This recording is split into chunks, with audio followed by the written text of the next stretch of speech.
Hello and welcome. Appreciate all of you joining us for today's information session about the Hertz Fellowship program. Delighted to see so many prospective applicants as well as faculty and administrators here in attendance. I'm Haseltine, Director of Hertz Foundation's Fellowship Program. In this role, I oversee the administration of the fellowship, supporting our in-school fellows and serving as a liaison with their affiliated schools. I also work in close collaboration with Hertz Foundation colleagues and volunteer fellows to provide career and professional development programming. And finally, the reason why we're all here today is that I support our senior interviewer and our cadre of reviewers and interviewers throughout the fellowship selection process. I'll be moderating today's session, and I'm thankful to have the support of several amazing individuals who will be assisting me. I would like to identify them and kindly ask each to briefly introduce themselves by sharing research interests, when they obtained the fellowship, and how they've been affiliated with the foundation. So first up is Professor Jessica Seeliger. Hi, I'm Jessica Seeliger. I, as it says, was a Hertz Fellow in 2000 at Stanford. I actually started my degree in 2001, although I interviewed in 2000. Currently my independent laboratory studies mycobacteria, including the human pathogen Mycobacterium tuberculosis, which is the causative agent of tuberculosis. But today, I think my most important credentials, as it were, is my long history with the Hertz Foundation outside of being a fellow, which is that I've served as an interviewer and on the selection committee, which I'm still a part of. Actually, I'm also still an interviewer. I just started interviewing again last year after a several-year hiatus. I've also had many different roles in sort of the foundation administration. I worked a lot with the fellowship community, so I think the most important thing I can provide is a pretty deep perspective on both the application process and the fellowship itself. And so I hope to be able to serve as a resource during this session for all of you from my very long history of interviewing and selecting for the foundation. Excellent, thank you. Thank you, Jessica. Next up is Lila Neahring. Hi, my name is Lila, and I have been a Hertz Fellow since 2017. I'm a graduate student at UCSF, and I applied as a first-year graduate student. And I study biophysics and cell biology at UCSF. I'm in a lab that specializes in using physical perturbations on dividing cells to learn more about the emergent mechanics of the cytoskeleton.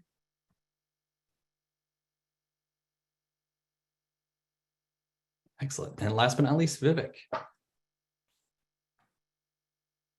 right. Hello, everyone. I'm Vivek Nair. I'm a brand new 2022 Hertz Fellow and a PhD student at UC Berkeley studying cybersecurity and applied cryptography. And my undergrad was at the University of Illinois at Urbana-Champaign, UIUC. So I can answer any questions about the application. I just went through it less than a year ago.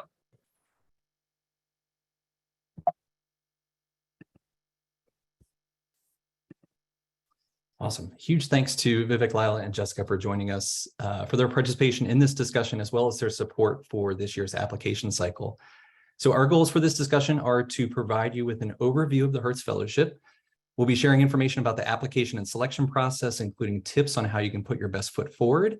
And finally, our two in-school fellows will share some insights on the fellowship experience. Before we advance, I do want to remind you that our 2023 fellowship application is now live. It opened on Monday. And if you hadn't already done so, you can access the application today. Also a reminder, and we'll say this a few times throughout the presentation, the application closes on Friday, October 28th at 11:59 Pacific time. So I recognize that some of you may not be able to stay for this entirety of this session, and this discussion might spark some questions that you prefer not to ask in a public forum. So I encourage anyone at any time, if you have any questions related to the fellowship program, please email any inquiries to fellowshipinfo@hertzfoundation.org. This will go directly to our fellowship team and will ensure that your inquiries are addressed promptly. Sarah Montez, who's on our team, is joining this evening and will be filling some questions in the chat box throughout the session. So I also want to let you know the session is being recorded and will be made available to you shortly afterwards. We'll have plenty of time for Q&A with our live audience at the end, so I ask that you please withhold raising your hand, and please keep your mic off so that we can showcase our presenters. At any point, however, please feel free to type questions in the chat box, and we will do our best to address these throughout the presentation.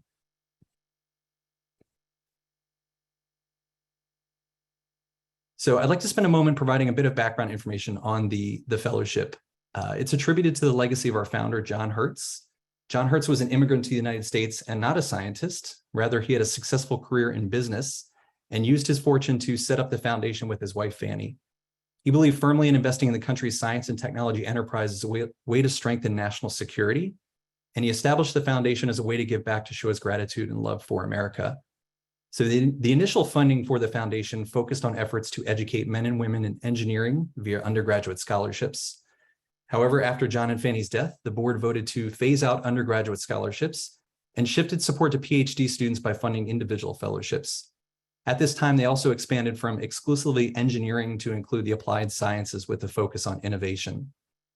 So from the very first fellowship to present, the Hertz Foundation focused on identifying and supporting our nation's most promising young science and technology graduate students in the fields of applied and physical and biological sciences, mathematics, and engineering, whose creativity, talent, and ambition compels them to seek solutions to the country's greatest challenges.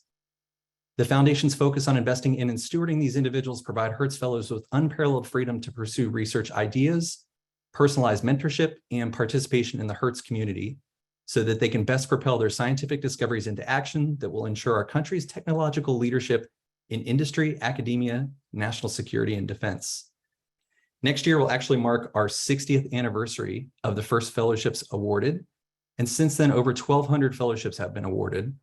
Hertz Fellows have gone on to become leaders, shapers, and disruptors of American science, engineering, and mathematics. They are catalysts and executors of some of the most significant progress of the past century, from the recent launch of the James Webb Space Telescope to the development of global defense networks, and from applied medical theories to computational systems that billions of people use every day.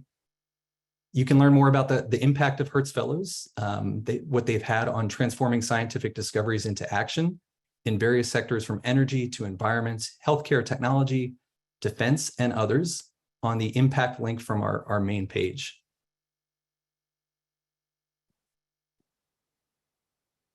So the fellowship funding structure and resources available to fellows provides unique opportunities and benefits to young scientists at pivotal points in their career.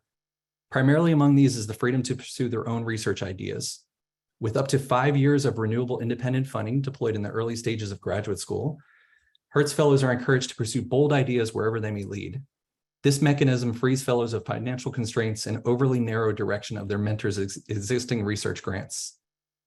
The fellowship empowers students to think in daring new directions, collaborate across fields, and secure advising that they may not otherwise be privy to in their department or graduate program. And I just wanted to pause here for a second and put Lila on the spot, if she would briefly discuss how this flexibility provided her with some of the resources and freedom to pursue her own ideas that were maybe a little different from the direction of her thesis lab. Yeah, definitely.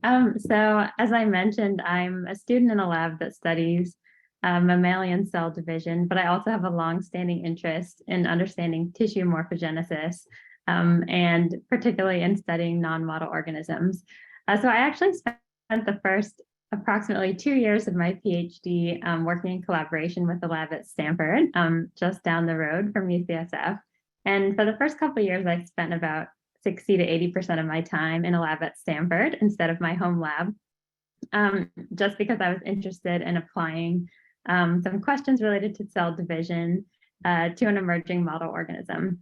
And even though I didn't end up publishing on that or anything to do with that organism, it was still a really important part of my PhD. And I think the Hertz Fellowship has given me a really unique PhD in many ways. It definitely has contributed to shaping my postdoc interests, and I've applied successfully for other grants and fellowships based on ideas that I developed during that time. It also helped to expand my professional network by working sort of with one foot in each of 2 different fields in a way that I wouldn't have been able to just in my home lab at UCSF. And I've also continued to develop those interests by doing summer programs. Last summer, I spent several weeks at a marine biological laboratory in Massachusetts. And this summer, I'm off doing a different internship that I'll probably mention later in this session. So I think the Hertz Fellowship has allowed me to add in lots of different pieces in multiple different fields to really work on what I'm most excited about. And it's been a really great experience. Great. Thank you so much for sharing, Lila. And we'll hear a little bit more about her current experience later on in the presentation. So beyond what Lila has shared, we also hear regularly from Hertz Fellows that this funding virtually ensured securing the advisor of their choosing, even if that individual is not taking students due to funding caps. Others have highlighted the ability to collaborate across multiple research groups, potentially institutions, take risks in their projects, and in some cases pursue new fields altogether. Another important aspect of the fellowship worth noting is the teaching requirement. So our partner schools restrict teaching to only what is required for the Fellows Graduate Program. So this really frees unnecessarily time that can be used instead pursuing research ideas. However, we do realize that several students may be interested in teaching, actually enjoy teaching, and want that additional experience, and we support this. However, any experience beyond what is required for their program needs to be first approved by us.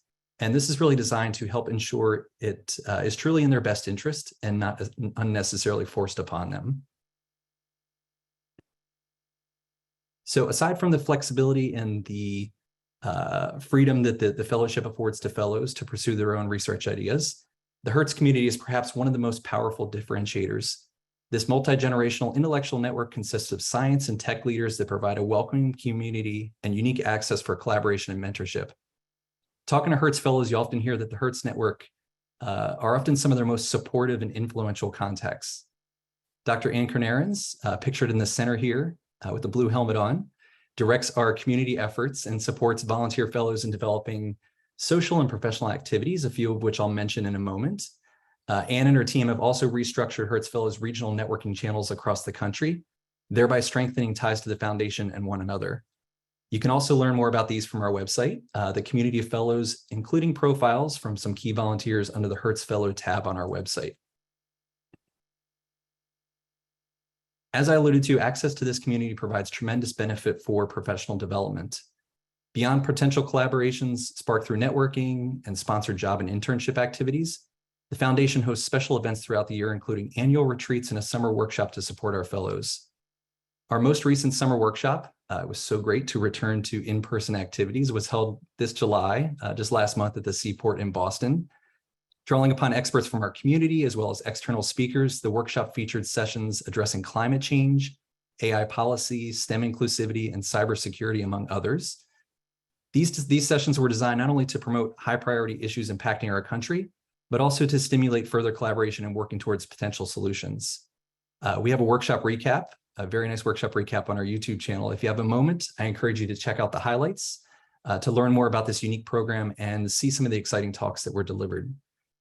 In addition to these larger events, we also sponsor smaller informal programming for in-schools to leverage career guidance from the Fellows Network by way of video conference career discussions.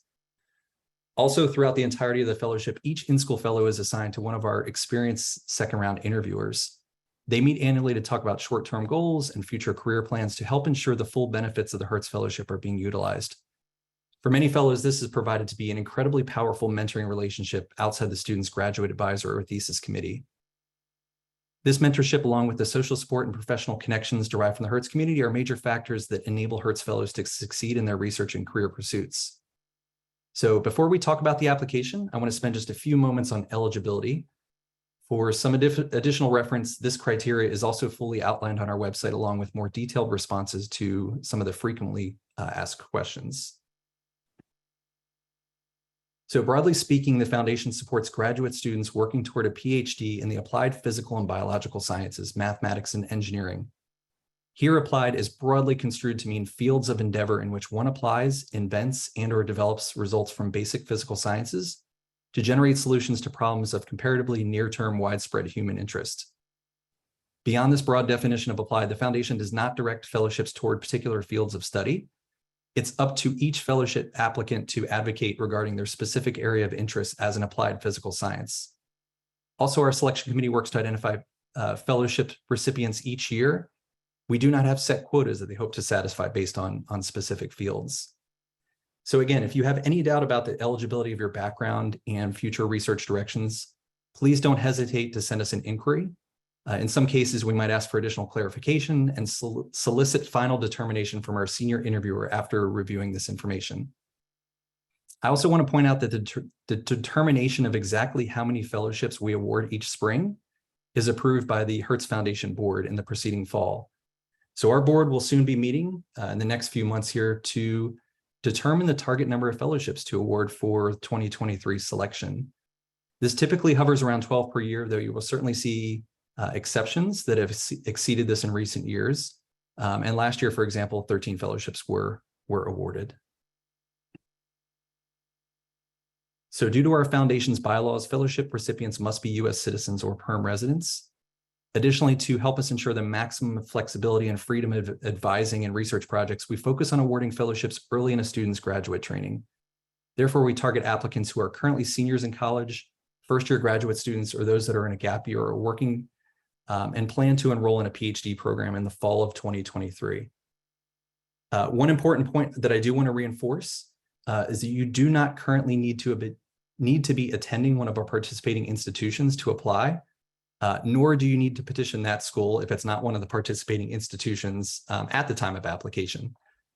So the participating institutions, just to clarify, are those that we have standing agreements with to accept our stipend and tuition terms for graduate school.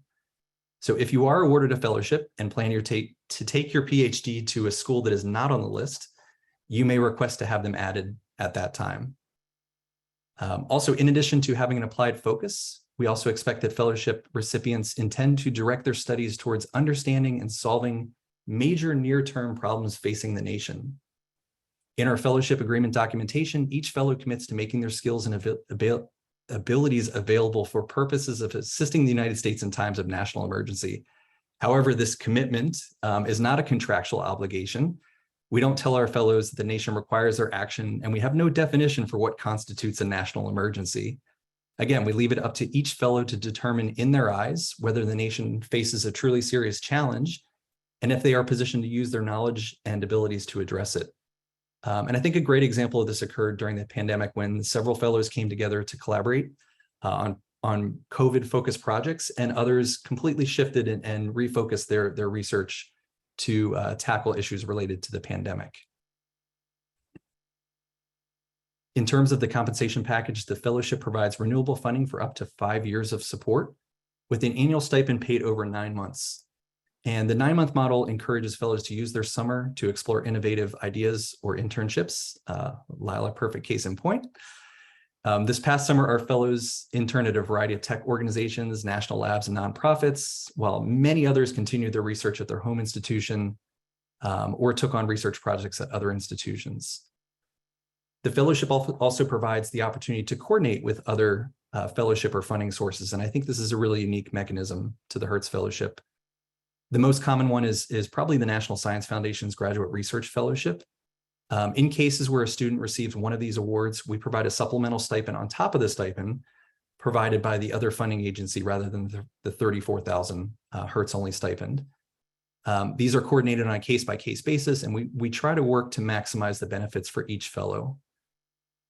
Also, another unique benefit of Hertz that is not mentioned on this slide, and it might not impact anybody on this call, is that we have a $5,000 additional stipend for fellows with dependent children.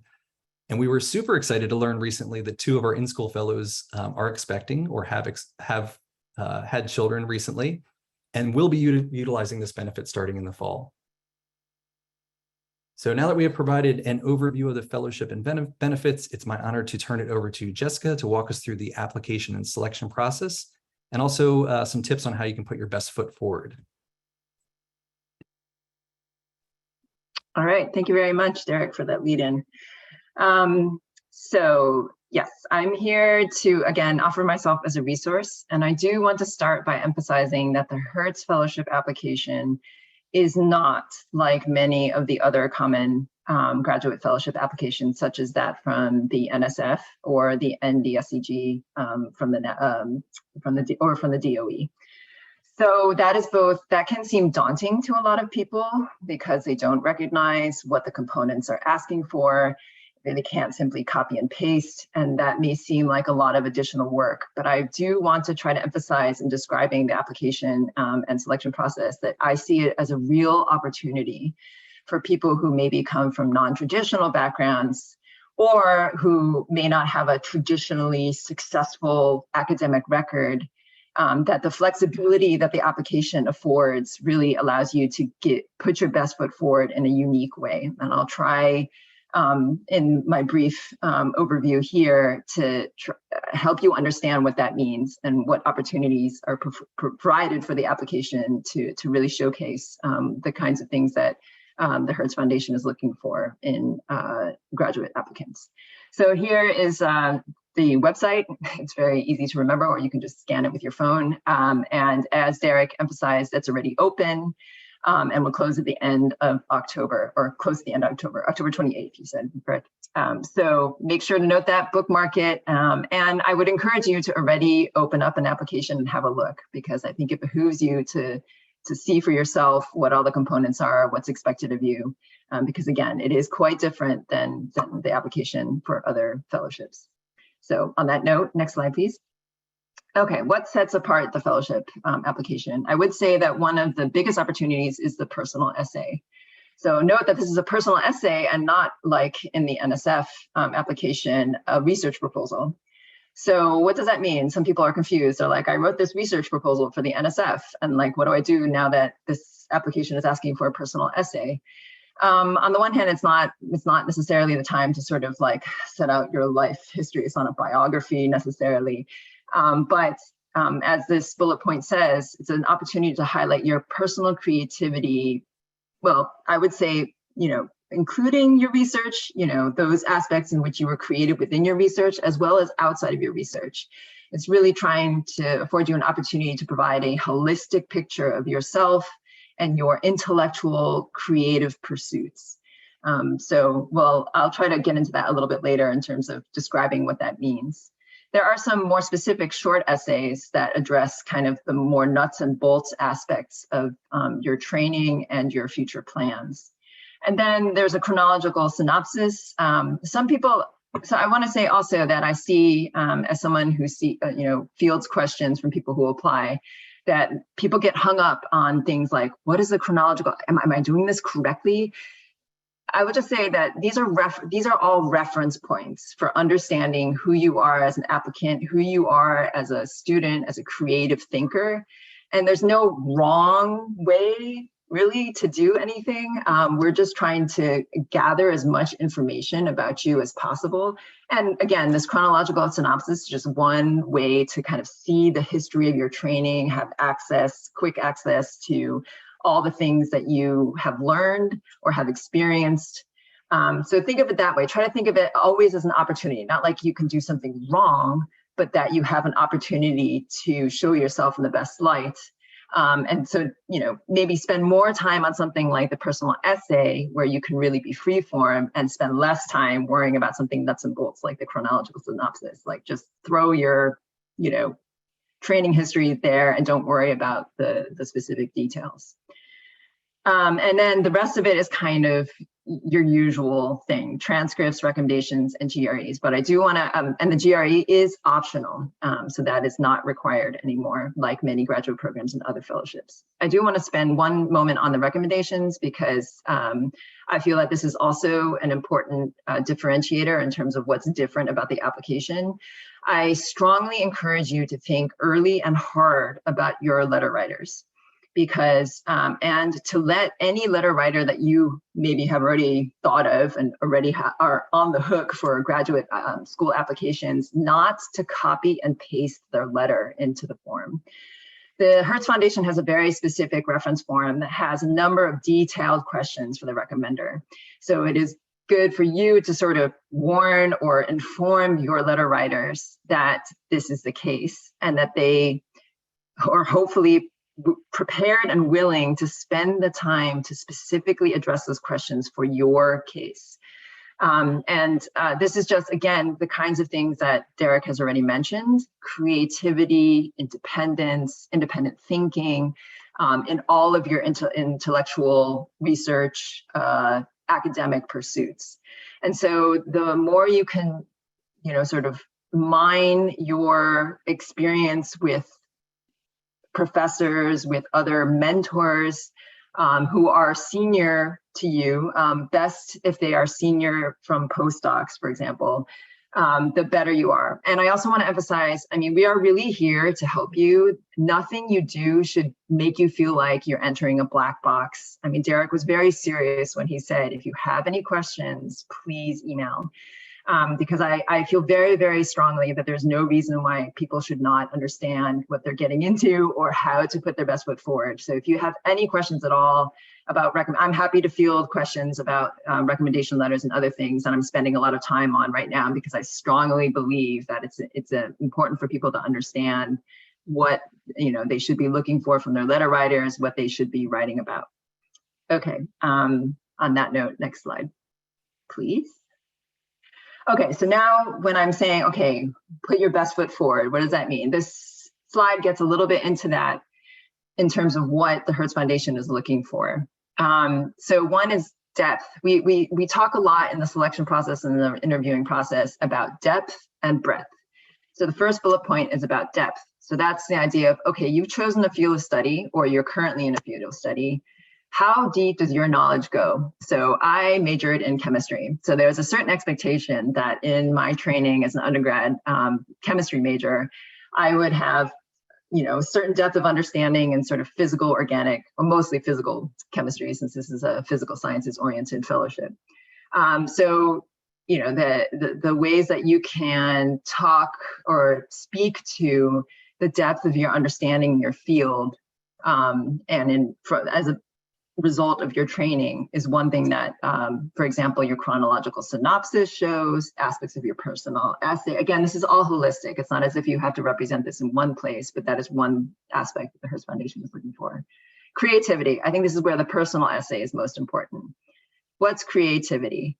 I think of creativity always in terms of creativity and independence. So sort of, you had an idea, however, don't worry about, it's not like I had this idea and then it became a published paper. It doesn't have to be, I feel like people feel a lot of pressure to be like, I had a product out of this creativity. That's not the point. The idea is, how did you maneuver in a situation where you saw an opportunity to think independently? I think that kind of thing is something that we really get excited about as people who, as interviewers, as people in the selection process, to see somebody just get really excited about an opportunity and move themselves in that direction just because they got so excited about it and found a way to solve a problem or to, take control and showcase an idea that they had. I think that's, whether it is, there was no class available for this subject that I was really interested in. So I grabbed a textbook and I found the expert in this field and I worked with them myself for the summer to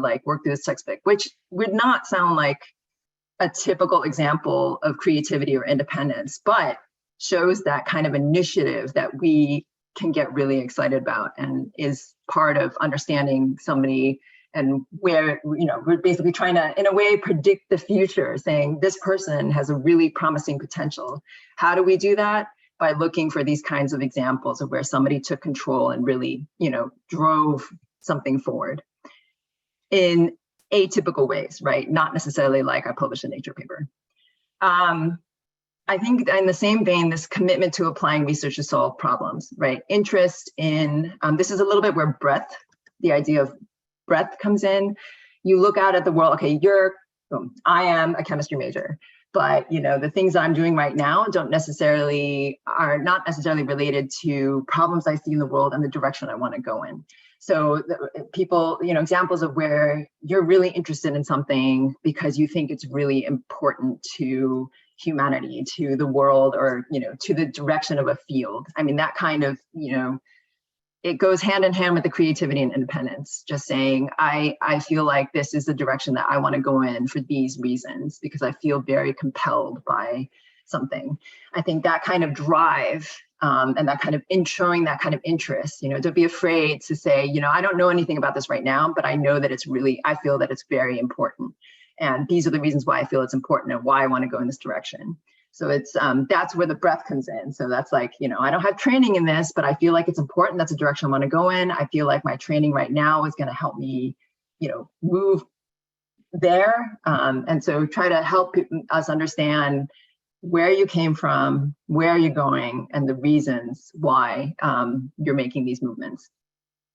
And again, it goes hand in hand with the last one, active leaders. I think everything that I've said right now is kind of a definition of an active leader, somebody who's thinking independently and, you know, looking for problems and getting excited about them. I mean, don't be afraid to be enthusiastic. I think there's this tendency to feel like you have to be very dry somehow and very like, I don't know, logical all the time. But I mean, I think I get most excited when I'm reading an application, when I can, like, the enthusiasm of somebody's like dedication to a problem or something they were doing really comes through. So don't be afraid to like show yourself in a way and what you're excited about and why, because I think that really motivates us as selectors and interviewers to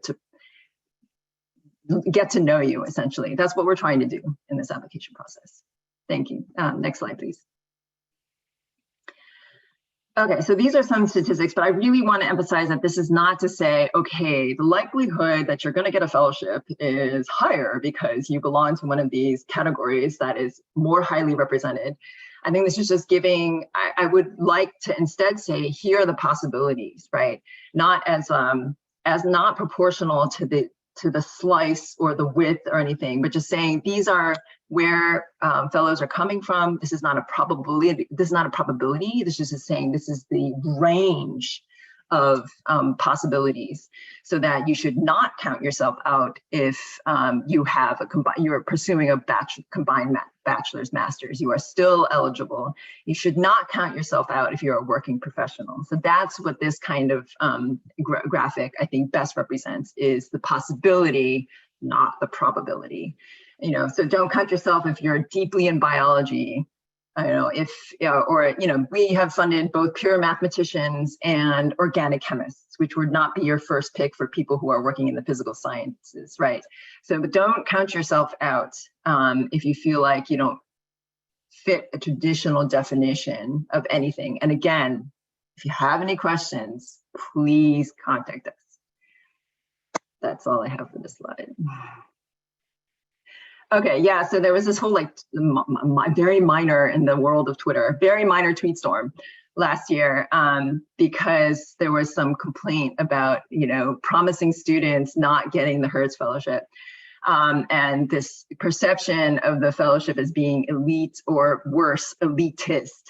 And I want to say, after working, I mean, one of the reasons why I worked at the foundation so long is because I really strongly believe in the fellows. I just get so excited. This is an unbelievable community. I mean, I've been as an academic, I participated in a lot of different research and intellectual communities, and the Hertz Foundation, the community of Hertz Fellows just remains one of the most exciting and intellectually stimulating ones I've ever experienced. But at the same time, I have, you know, witnessed how the perception of the fellowship has prevented people from applying. And I've really felt that my mission, as it were, whatever role I can play in the foundation in the last few years and going forward is dedicated to making sure that it is as equal opportunity as possible. We have no, you know, biases going in. I was very excited last year, for example, to interview several people who really had very non-traditional backgrounds. I mean, somebody who worked as a certified electrician for years, someone who had been in the military for a very long time. And so I was really excited to see these people in the interview stage. I think it's a testament to people, to the Hertz Foundation being open to a lot of non-traditional backgrounds, people who don't necessarily have good GPAs or that kind of thing, and being able to see, again, this holistic picture of somebody as a creative and independent thinker. So I really want to emphasize, again, don't count yourself out because you look at the fellows online and you just don't see yourself mirrored there. I think that the Hertz Foundation is very truly dedicated to diversifying the fellows population. And that, though, depends on the applicant pool. So we can't make you a fellow if you don't apply.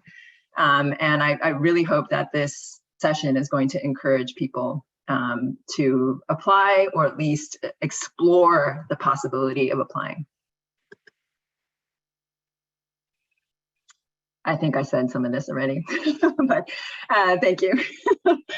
And again, part of that is understanding that the school that is sometimes listed on the Fellows webpage is the Fellows' current school. So that means I went to that graduate school very often for reasons of, whatever the advisor they want to work in, the field they want to pursue is, best represented at that school. But all the students come from very diverse backgrounds that cover the range of, possibilities from small liberal arts colleges up through the bigger universities. But that's just another example of this is a possibility. There's not a restriction like, okay, all of the, fellows are going to come from MIT. Well, yes, some of them were first-year graduate students at MIT, for example, when they applied, but their undergraduate institution was somewhere else.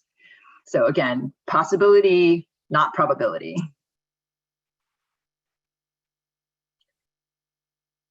I think I said this basically already, but again, I really encourage people to think about their records like, okay, maybe my GPA isn't the best ever, but where else do I really feel like my strengths are shown? What examples can I provide where I have, where I feel like I'm strongest, why I am a creative thinker, even if like my GPA doesn't look like I've succeeded in a traditional academic way. I gave some examples that are related to this, reading on your own, what ideas you've had, what you've done with those ideas. Have you discussed them with somebody? I mean, anybody that you've accessed, for example, in discussing your independent ideas is a candidate for a letter writer, somebody who can speak maybe to some of the maybe non-traditional examples that you have of your independence and creativity. So that's another link between representing yourself in your personal essay and finding a good recommender, somebody who can speak to these kinds of experiences that you had, or kind of intellectual perspective that you have. Next. And I think it's really great that we have made some efforts, thanks to Derek and many others of the foundation, to having the fellows speak to these things, and not just having me or Derek as like a talking head in a Zoom session, but have the fellows again, and Vivek and Lila are here also to speak to that. Speak to how they feel the application has been an opportunity for them, and to encourage other people to similarly represent themselves in the best possible light for the fellowship.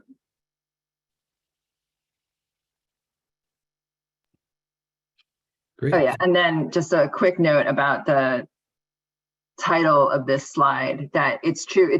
Like I said, I think a lot of people worry about making a mistake in the application, but it's not that we are looking to poke holes in something. We are looking for the thing that sparks our interest in an application. And that's why I keep saying, I mean, we really quite truly get very excited about applicants. There's a aspect of the application process called championing, which is when an interviewer is truly excited about an applicant, even if by sort of the interviewing scoring process, that applicant didn't necessarily rise to the top. If somebody feels very strongly, they single-handedly can champion an applicant, and that has led to fellowships being awarded when somebody really gets excited. So don't worry about making a mistake so much as putting yourself forward in a way that we can feel your enthusiasm and motivation. Great, thank you so much, Jessica. I think that's a perfect segue into our next section here. We're going to switch gears just a little bit. I'm going to pull away from the presentation, and I'm going to bring back two of our in-school fellows, Lila and Vivek, and we'll just ask them a few questions related to the fellowship. Then I'll run through selection timeline process again, and then we have plenty of time for Q&A at the end. So let me go ahead and stop the share, and we can go ahead and profile Lila and Vivek. And I think Jessica gave a really nice pep talk that got me pumped up. I think I want to apply now, although I don't qualify for Hertz Fellowship. But just out of curiosity, hearing from our two in-schools, what sort of prompted your decision to go ahead and apply? And maybe if folks are on the fence, they're listening in and saying, well, I think I'm creative, I think I have these things. What would be your encouragement to others to apply to the fellowship if they're eligible this cycle? And how about Lila? We'll go first. Sure. Yeah, I guess, why did I apply? So one reason that I was excited to apply was because I had heard good things about the Hertz community. And now, having been in the Hertz community for several years, I can assure you that whatever you've heard, it's been undersold. It definitely was better than I expected. I mean, it's so much fun to go to the retreats and workshops every year and just hear from people in totally different fields than you're used to hearing about. It's really refreshing. As I'm trying to choose a postdoc now, I have this huge network of people that I can just email or call and ask about different PIs to get people's opinions on potential postdoc advisors. It's also been really incredible in opening doors for internships and even job offers, and that's something that you have with you for the rest of your career, which I think I didn't even realize when I was applying how valuable that would be. And then, of course, also it's very generous funding, and it gives you a leg up in joining a lab and in the independence you'll have once you're in that lab. So I think there are a lot of great reasons to apply. And I only have a sort of growing appreciation for all those things the longer I've been involved with the community. Vivek, you just went through the process. little perspective from your experience. Sure. Well, first of all, I totally agree with Lila that the community aspect is dramatically undersold, and I totally underestimated the degree to which the Hertz network can open doors. And I think I've been part of other scholarships that sort of promise that you have this network, and then the network is like a LinkedIn group or something, right? That's the extent to which you're involved. But Hertz is really like you're meeting many times, a couple of times a year with Hertz fellows, and you have this deep shared connection. So for me, the application was the decision to apply was pretty simple, because Berkeley and Illinois, my two affiliations, are very large schools, right? And it's even when you're in the program, you're sort of trying to differentiate yourself within a group of maybe hundreds of students at the graduate level and thousands at the undergraduate level. But Hertz is one way to actually build a small community within your school, and then also bridge to like-minded individuals at other schools. So just finding a small group of Berkeley fellows and West Coast fellows more broadly that I could become a member of, and sort of boost each other, help each other throughout the throughout our careers. That was something I was interested in, just to form a smaller group within this huge institution. It can be overwhelming otherwise. Excellent, thank you. So Jessica gave some really nice advice on the application, how to sort of put your best foot forward, how to demonstrate creativity, independence. Was curious if each of you would be willing to share sort of, and Lila, I know this is a few years back, so we'll refresh your memory here, but how you sort of approach the application process, because it is a little different than maybe other fellowships that require a research plan to go with it. Just kind of broadly speaking, how you approach the application process. What did you find useful to focus on from your experiences, and also maybe along that, like, what do you think connected with your interviewers? What were they kind of pulling out of your background and really excited to see about your individual experiences?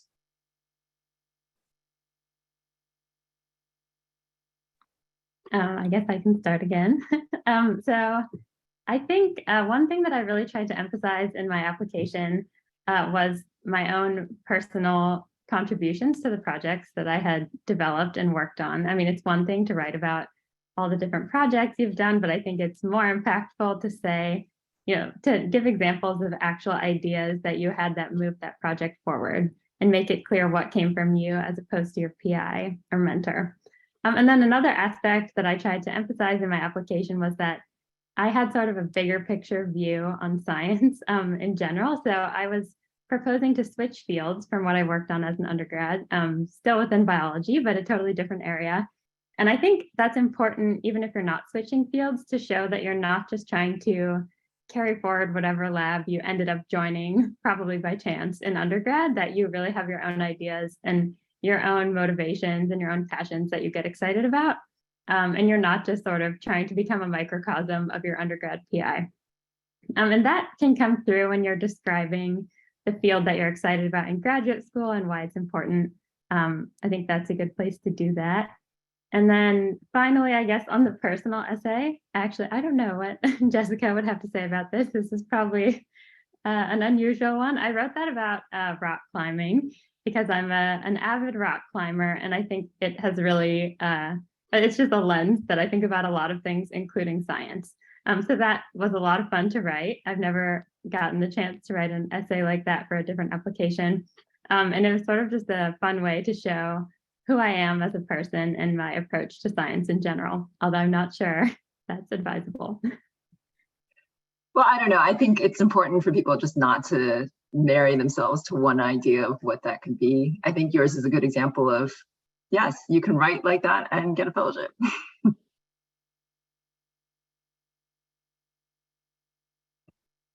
Vivek, did you want to share any comments about just your general approach to the application, or what do you think resonated with your interviewers and reviewers? Sure. So I guess I'm maybe unusual in the sense that I didn't have any undergrad research experience or really publish any research even in my master's. So I didn't have sort of these opportunity to talk about past research.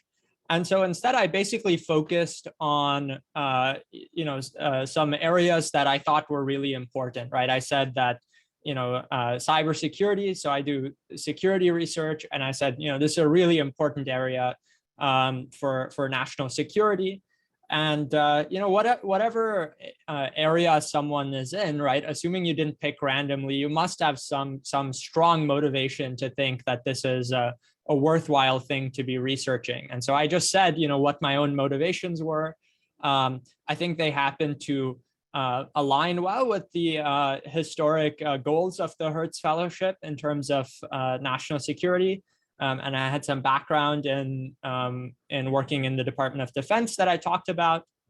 And I also had some entrepreneurial background that I talked about. Another thing that is a pretty common theme of Hertz Fellows, and the origin of the Hertz Foundation, of course. And so for me, just talking about my reasons for being interested in those areas and my background in those areas, and because they aligned well with Hertz, I think that was a perfectly fine thing to talk about rather than having any concrete research experience to list on the application.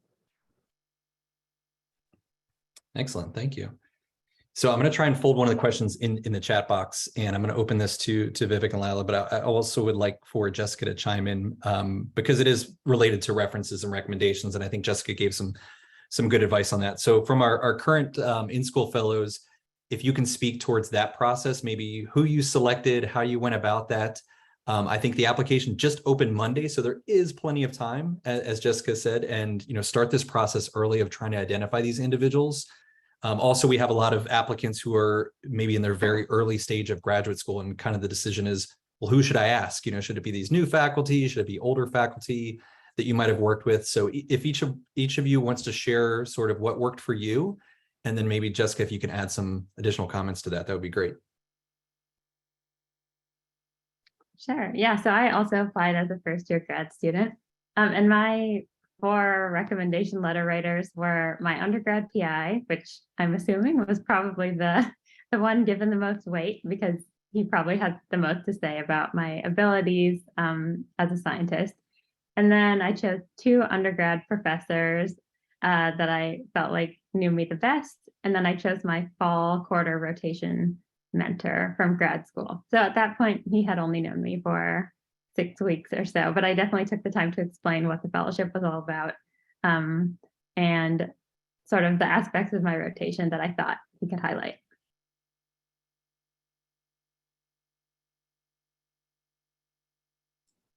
All right, so for me, two of my recommenders of my four were former supervisors in the Department of Defense.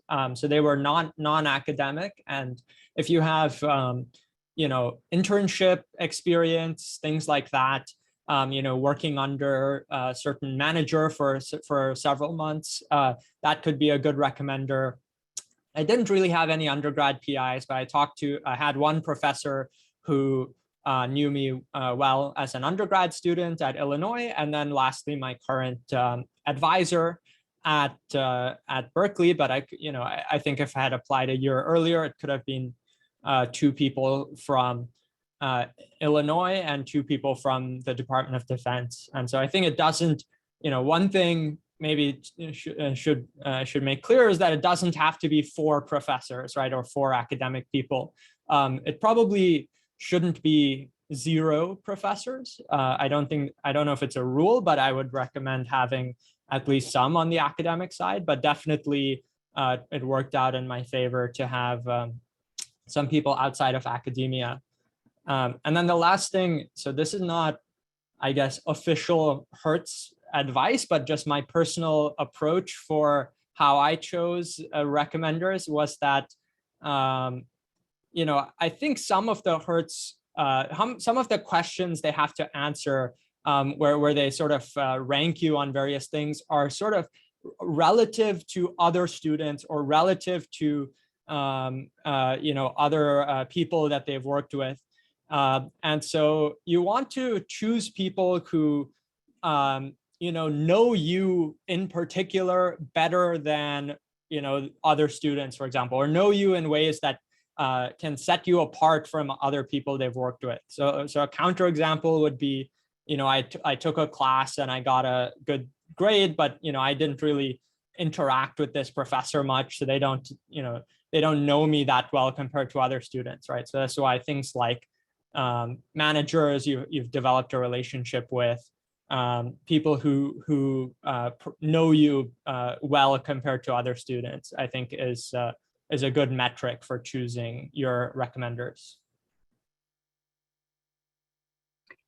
So I just like to follow up on that. I think that both Lila and Vivek gave some good advice and good questions. And although Vivek said it was like unofficial, I thought it was very, very good advice.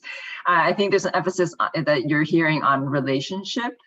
So I think Lila taking time with her rotation advisor is part of the building that relationship, but she also felt she had that relationship where she could take the time and talk to the advisor. And yeah, so I strongly recommend that in a place, if you feel like you can have that conversation with somebody, they're probably a good recommender. If you feel like you can't have that conversation with somebody, they may not really have the relationship, that or the knowledge of you that would best represent you in the fellowship.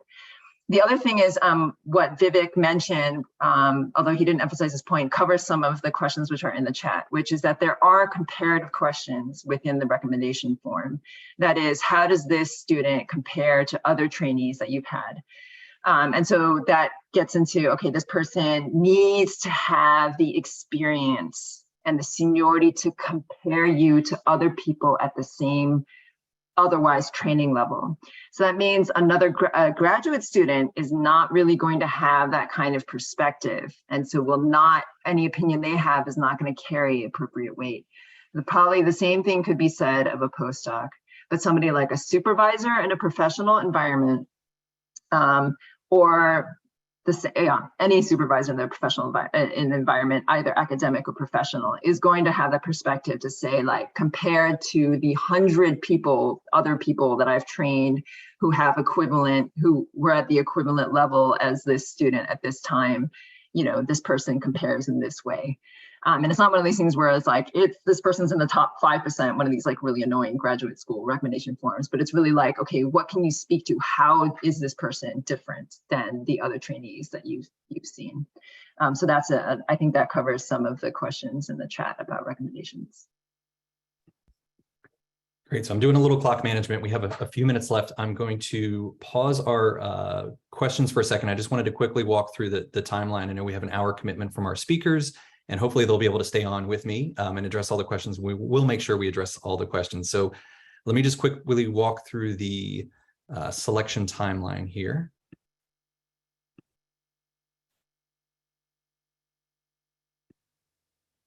Okay, so a quick breakdown of the Hertz selection timeline. So as you're aware, the application is now open. It will close on October 28th. At that point, a review of all completed applications will go to our team of reviewers. Each is reviewed in pairs. Those choosing to advance will be interviewed or selected to interview over 3 weekends. So everyone will be notified in the beginning of November. And we have 3 weekends where we conduct our first round interviews by 2 interviewers. So you're matched with 2 interviews, and this is a field matched interview. From there, those advance will go on to become our finalists. And you can read about previous year's finalists on our website. We've profiled them over the past few years. The finalists interviews will be conducted in San Francisco or Boston with travel reimbursement provided. This is also conducted by a pair of interviewers, but not field matched. So this is really designed to probe that interconnected web of knowledge that Jessica had talked about, and maybe pulling you a little bit out of your current comfort zone in terms of research and see how you navigate different fields. Then after this round of interviews, we will have the fellowship selection meeting in March in advance of Hertz's board meeting. At the meeting, a slate of fellowship recommendations will be developed and put forward to the board in March, and they will ultimately approve the final decision of how many fellows we pick for 2020-23. So we'll notify all the fellows shortly after that, but the big splash public announcement will be in May, and there's a little bit of a long runway in there so that we can secure materials from our fellows and also have a chance to talk through coordinations. So I know there's a couple questions about coordinating with other fellowships, and that gives us time to process that and discuss that individually. So before we turn back to questions, just a few reminders. Again, the application is open. I encourage you, if you haven't already done so, get in there early, familiarize yourself with the required items. Jessica did a nice job walking through those, but you'll see the specific essay prompts regarding the personal essay, and there's specific instructions in terms of what we're looking for. Also, I think we stressed this, but we'll stress it one more time, of notify your recommendations as early as possible in advance. And confirm that they can submit the materials by the due date. So with that, I will go ahead and leave our social media channels, which also feature a lot of profiles of our fellows with great advice, even more advice on the application process and really what it's like to be a Hertz Fellow. So I want to thank you for spending time with us to learn more about the fellowship.